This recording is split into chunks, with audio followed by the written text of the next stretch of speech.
Ayan, butter.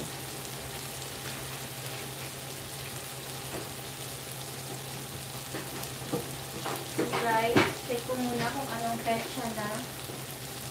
Anong petsa na ba na ang aking bulsa?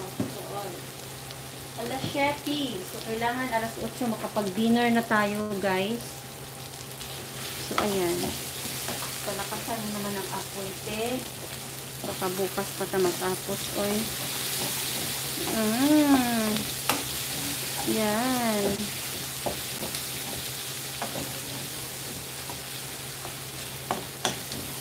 Hindi ko na pala kailangan siguro ng tubig kasi ang first ko kanina na piga.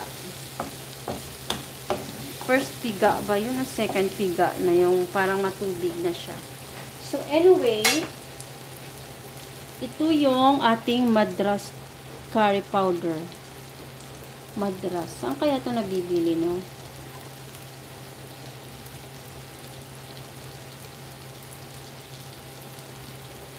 Dubai. Dito lang pala yun. So, let me check. Ayan, habang nagaano. Ito yung chicken curry natin. Ay, chicken curry. Curry powder. Wow, ang sarap! Ang amoy niya, ang ano, ang bango. Wow, ilagay ko na to, guys. Tapos saka natin ilalagay yung so dapat marami, no? Yan. Ano kaya itong mga ingredients ng ating curry powder, no? Yan. Oh, magdagdag tayo mamaya kapag ano, kulang sa color. Ayan. Wow, napakabango mga guys. Nilagay ko na yung curry powder para magisa na natin dito siya. Diba yan? Okay. So, next, ilagay natin yung chicken. Ayan, nagtubig siya. Nako, napakasarap. Then, haluin natin mga guys. Ayan. Saka natin lagyan ng konting water. Or yung gata na lang natin dun. Look at that, guys. Nakikita niyo ba? Lumalabas yung taba.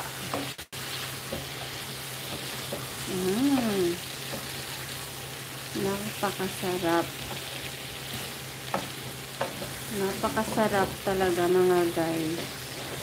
Kaya ano pang inaantay nyo? Magluto na ng chicken curry. Yes, Zaki boy. What are you doing? And then naubusan ako ng chicken cube. Maglagay tayo ng half na beef. Beef ito, guys. Pasensya na. Pampalasa na. Half lang. Parang hindi naman tayo tubig. I mean, matigok ng ano. Ayan.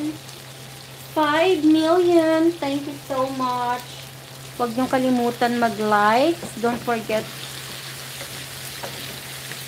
to, like, if you like my cooking video. Thank you so much. So, ayan mga guys. Lalagayin natin siya ng kaunti muna.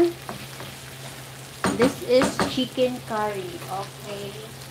So, first, siguro kailangan natin itong ibuhos na ang first na gata kanina. Oh. Ayan. First gata. And then, syempre, ayala, nakalimutan ko guys yung mushroom igisa. This is mushroom. Kaya lang medyo luma na siya siguro. Maglagay lang ta ng 1, 2, 3, 4 na mushroom. Okay, haboy ko na lang siya guys. Sorry guys kasi na ano na siya ng tubig. Nabasa siya kaya pumangit na. So I put tanglad or lemongrass. Ayan, lemongrass. Tapos bay leaves ang una. I-save natin para may